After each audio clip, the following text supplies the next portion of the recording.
I think probably a lot of you here will feel the same as I do, that when Blepharospasm started with me, which was September 2011, it was a little bit like an uninvited guest coming into your house and turning it completely upside down. But unlike guests, it didn't go away, and it stayed from then until now. It took about 10 months to get it diagnosed correctly and be put on the path of treatments. I saw quite a few people during that time, but they never really knew what was going on. I had numerous blood tests, all sorts of tests. Once I started the Botox, I'll call it Botox, not to offend anybody, but I had the Botox injections, which was in July 2012 with Professor Colin, who I think some of you know here. Over the next 10 months, there was a gradual improvement. Leading up to that, though, the condition got absolutely unbearable. I couldn't read, I couldn't watch TV, I couldn't see really to do anything.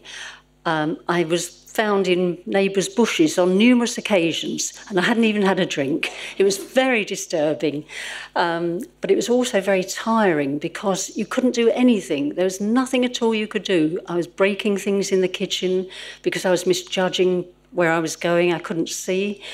All you could really do was listen to the radio and sleep, which was totally boring. It made you lose interest in anything that you want to do.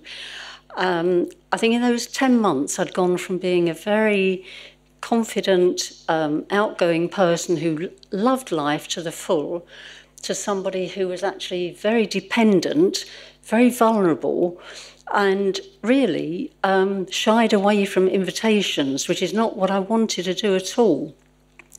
The tiredness stays with you all of the time. Every day is a trial, as Alan has said. Every single day, you never quite know how the day is going to be.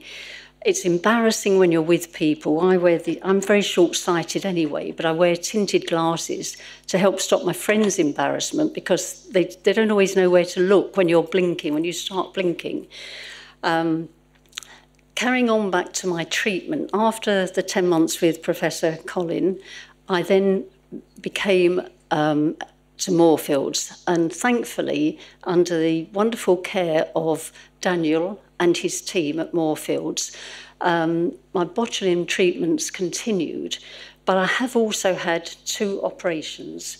I've had the orbicular stripping, which gave a little bit of help. At the early stages, again, I think as Dr. Marion said, anything moving, if I was in a car, a train, a tube, all my eyes did was to close. I couldn't keep my eyes open at all.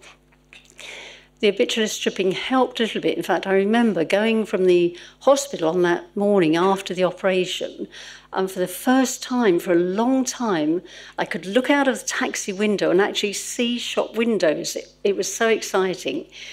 It didn't last very long. So I think that was in the July 13. In the November, I had the brow suspension. And I have to say, it has made a huge difference to my life. I can read, I can walk without going into things. I can do almost all the daily things. The tiredness is still there, and there's still a certain amount of reticence of being with people. I never really feel as relaxed when I'm with people as I did pre-blepharo days. And I think that's just something that I've got to live with until the research, hopefully, with this wonderful team and all of these wonderful people here, goes forward and we get some sort of results for this. I don't really think there's anything else except I now think I've got this going into my neck. I haven't had a spasm the whole time I'm speaking. One other thing, things that have helped me on the way, and this is going back to, again, Dr. Marion said, she said singing. Well, I sing absolutely terribly, so I don't impose that on anybody. But something that does help is dancing. And again, you can't dance in the supermarket, you can't dance walking down to the station, but when there's something on the television, if some of you like dancing, just try dancing, because it actually relieves all those stresses. It makes you feel completely normal, eyes open wide, and it helps. Gardening also helps. Someone suggested that was something to do with the colour green. I've got no idea if that's true or not, or just concentration on doing something you like doing.